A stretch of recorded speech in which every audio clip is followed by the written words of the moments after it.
આપણા રાયકનજી આ બધા વરિષ્ઠ આગેવાનો ભેગા થયા છે ત્યારે એમને સમાજની ચિંતા કરીને પોતાનો અમૂલ્ય ટાઈમ કાઢીને જ્યારે પણ જે બંધારણ કર્યું હતું એ બંધારણનો ભંગ કરીને આજે તમે એમ સમજો કે ભાઈ અર્જુનને અને ગબ્બરને બંનેને ખબર હતી કે સમગ્ર 3 જિલ્લાના ઠાકોર સમાજે સાથે મળીને આ બંધારણ બનાવ્યું છે અને એ દિવસે જાહેરમાં એવું કહેવામાં આવ્યું હતું કે આ મુદ્દાઓનો કોઈ પણ ભંગ કરશે તો એને લાતમારો કરવામાં આવશે, એની સાથે સામાજિક કોઈ વ્યવહાર કરવામાં નહીં આવે અને જ્યાં સુધી માફી નહીં માંગે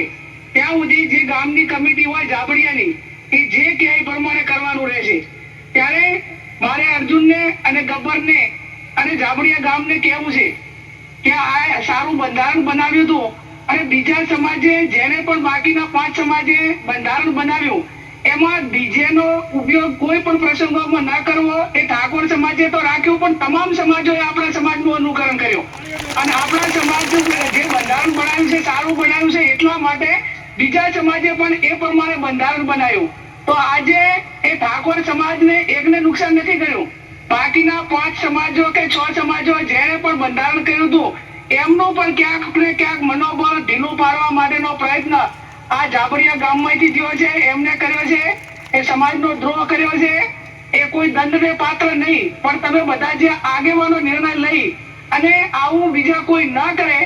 એવું જે નક્કી કરવાનું હોય કરજો ને, એમાં હું મારો ટેકો પુરાવું છું.